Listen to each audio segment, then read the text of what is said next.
자, 오늘 여러분들과 함께 마태복음 1장 1절부터 17절까지의 말씀을 살펴보겠습니다. 오늘부터 우리가 마태복음을 살펴보는 것입니다. 우리 더 누린 교회는 하나님 나라를 가장 중요하게 생각하는 교회이기 때문에 마태복음은 또 우리에게 굉장히 중요한 성경이 됩니다. 우리가 마태복음을 잘 살펴봄으로써 이 하나님 나라에 대한 아주 깊은 이해들이 우리 안에 있기를 바랍니다. 마태복음 1장 1절부터 17절까지는 예수님의 족보로 시작하고 있습니다.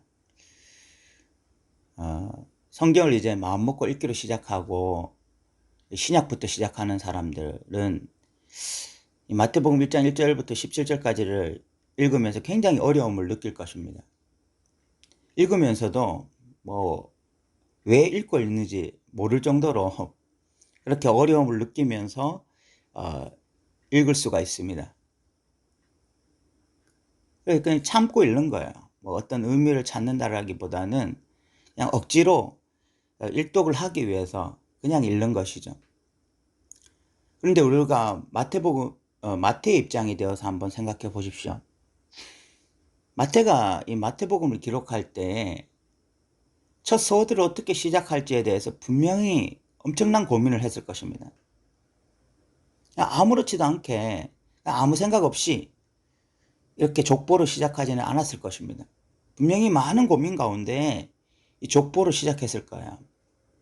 그렇기 때문에 예수님의 족보로 시작하고 있다는 것은 어떤 굉장한 의미가 있을 것입니다. 그럼 마태의 입장에서 생각해서 그럼 왜 족보가 먼저 기록되었을까를 우리가 한번 몇 가지로 생각해 봐야 됩니다. 첫 번째, 예수님의 족보로 시작하고 있는 이유는요, 구약과 신약을 연결하는 연결고리가 되는 것입니다. 구약이 끝이 나고 400년 정도의 어떤 공백기가 있었습니다. 그리고 이제 마태복음이 신약의 첫 성경으로 지금 들어와 있어요. 그런 의미에서 이 구약과 신약을 연결하는 아주 중요한 키워드가 이 예수님의 족보가 될 수 있는 것이죠. 아브라함과 다윗의 자손 예수 그리스도의 계보라라고 시작하면서 이 아브라함이 이삭을 낳고 이삭이 야곱을 낳고 이렇게 계속 족보들이 쭈르륵 밑으로 내려가잖아요. 구약의 인물들을 담아내면서 예수 그리스도까지 오잖아요. 그러니까 이 예수님의 족보로 시작하고 있는 것은 구약과 신약을 연결하는 아주 중요한 연결고리가 되는 것입니다. 물론 이것이 마태가 의도했는지 안 했는지는 모르겠습니다. 왜냐하면 마태는 본인이 신약 성경의 첫 번째로 올 것이라고 이렇게 생각하지 못했을 것입니다. 그리고 실질적으로 마태복음이 복음서 중에 첫 번째로 기록된 것도 아니고요. 그렇지만 어쨌든 성령의 감동에 의해서 성경들이 쓰여졌고 이 성경의 배열 역시 하나님의 섭리가 분명히 있었을 것입니다. 그런 측면에서 이 마태복음 첫 부분에 예수님의 계보가 기록되어짐으로써 이 구약과 신약을 연결하는 아주 중요한 연결고리가 되었던 것입니다. 두 번째부터는 마태의 의도가 분명하게 들어가 있는 것인데 왜 예수님의 족보로 시작하는가 하면 지금 1절에 보시면 아브라함과 다윗의 자손 예수 그리스도의 계보다라고 시작하고 있습니다. 아브라함과 다윗이 전면에 등장하고 있습니다.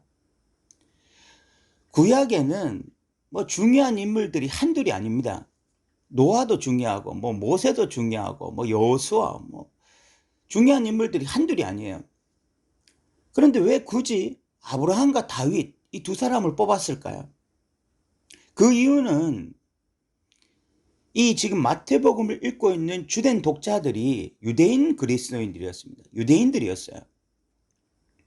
그 유대인들에게 예수가 누구신가? 그 유대인들이 그런 질문을 던졌을 때에 첫 번째로 대답해 줄 것이 바로 너희들이 그렇게 자랑하는 믿음의 조상이라고 말하고 유대인의 조상이라고 말하는 그 아브라함으로부터 나신 분이 바로 예수 그리스도다. 이것을 말하기 위해서입니다. 유대인들의 조상인 아브라함, 그 아브라함으로부터 나신 분이 예수 그리스도니까 예수님 역시 유대인이다. 예수님 역시 예수님의 조상이 아브라함이다. 이야기를 하기 위해서 아브라함을 전면에 등장시키고 있는 것이고, 다윗을 등장시킨 이유는 다윗은 유대인들이 그리는 꿈꾸는 어떤 그 완전한 왕에 가까운 사람이었습니다.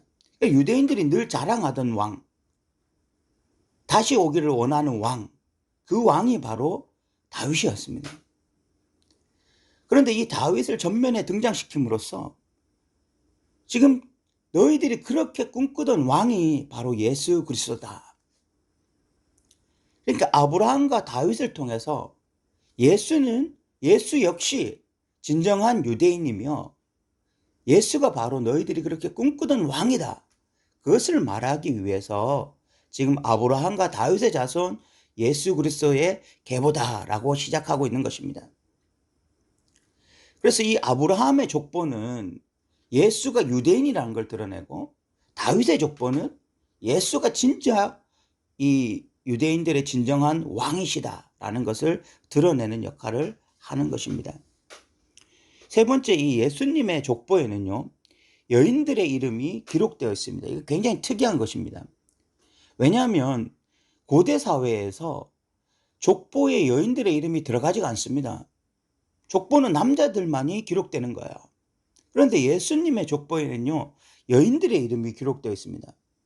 3절에 보면 유다는 다말에게서라고 해서 다말이라고 하는 이 여인의 이름이 기록되어 있고, 또 5절에 보면 살몬은 라합에게서, 또 보아스는 룻에게서 해서 라합과 룻의 이름이 기록되어 있습니다. 그리고 6절에는 다윗은 우리아의 아내에게서 이렇게 기록되어 있습니다. 특이하게 여인이 4명이나 등장합니다. 다말, 라합, 룻, 우리아의 아내, 이렇게 기록되는 것입니다. 여인들의 이름이 기록되어 있는 것 자체가 놀랍고요. 그리고 이 여인들의 면면을 살펴보다 굉장히 놀랍습니다. 다말은 유다의 며느리였습니다. 유다와 며느리가 부적절한 관계를 가짐으로써 자식을 낳은 거예요. 이런 어떤 굉장히 부정하고 부끄러운 일이 예수님의 족보에 기록되어 있습니다. 그리고 이 살몬은 라합에게서, 이 라합이라고 하는 여자는요, 실질적으로 이 창녀였거든요. 창녀가 또 예수님의 족보에 들어와 있다는 것도 굉장히 낯뜨거운 일이고, 룻이라고 하는 여인은 이방 여인이고, 그리고 이 우리아의 아내라는 것은 다윗이 남의 여자를 겁탈해서 자녀를 낳은 것을 말하는 것이거든요. 그냥 다윗이 밧세바를 통해서라고 말을 해도 되는데, 굳이 우리아의 아내라는 것을 드러내는 것은 이 다윗이 남의 여자를 겁탈했다라는 것을 일부러 드러내고 있는 것입니다. 어쨌든 이렇게 굉장히 좀 예수님의 족보에 들어오기에는 이 부적절한 여인들을 드러냄으로써 이 족보가 말하려고 하는 것은 두 가지죠.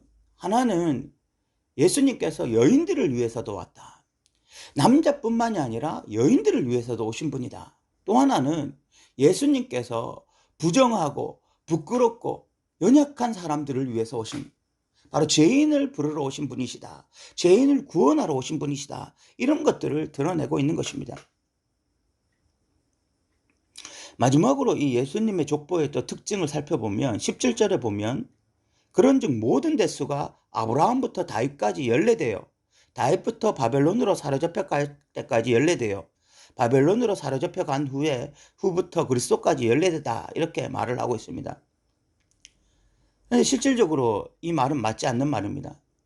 아브라함부터 다윗까지는요 13대입니다.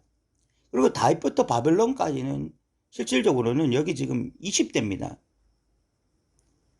그러니까 이 연례대라고 하는 것은요, 그냥 억지로 끼워 맞춰 놓은 것입니다.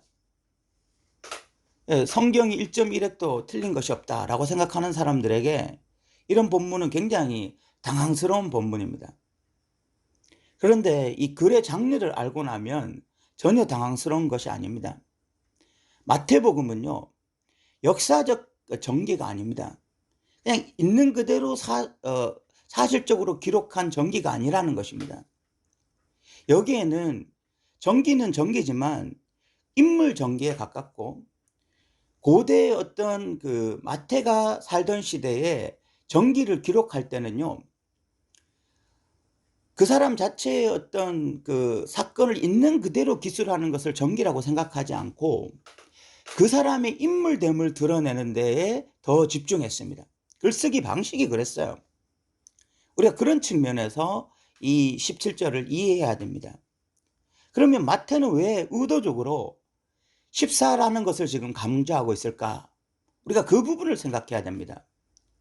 14라고 하는 것은요, 7을 2번 곱한 것입니다. 그런 의미에서 생각하면 완전수의 완전수인 겁니다.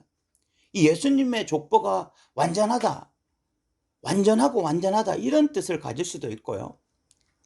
이 14라고 하는 것은 또 어떤 의미가 있는가 하면, 그 당시에는요, 게마트리아라는 것이 있었습니다. 사람의 이름을 숫자로 표현한 것입니다. 그래서 뭐 고대 비문 같은 데 보면 내가 뭐 586을 사랑했다, 이런 것들이 있었어요. 사람의 이름을 숫자로 표현한 것입니다. 이 14라고 하는 것은요, 히브리어로 보면은 누구를 의미하는가 하면 다윗을 의미합니다. 그러니까 14, 14, 14라는 것이 다윗을 의미할 수 있는 것입니다. 이것을 통해서 예수가 누구신가? 예수가 바로 유대인의 진정한 왕이시다. 너희들이 다시 오길 꿈꾸는 그 진정한 왕, 그 진정한 메시아, 그분이 바로 예수 그리스도, 그분이시다라는 것을 이 족보를 통해서 드러내고 있는 것입니다. 우리가 오늘 마태복음 1장 1절부터 17절까지를 살펴보았는데, 이 족보는요, 그냥 단순히 의미 없이 기록된 족보가 아니라 구약과 신약을 연결하고, 그리고 또 예수 그리스도가 분명한 진정한 유대인이시며 진정한 이 땅에 유대인의 왕으로 오신 바로 그분이시다라는 것을 드러내고, 또 여인들까지, 남자들뿐만이 아니라 여인들까지 구원하러 오신 분이시며 또 죄인들을 구원하러 오신, 그래서 죄인들이 예수님의 족보에 들어와도 그 죄인들이 예수님의 족보를 더럽히는 것이 아니라 오히려 예수님께서 그 죄인들을 정결케 하시는, 바로 그런 의미에서 이 예수님의 족보에 이 부정한 죄인들이 들어와 있는 것입니다.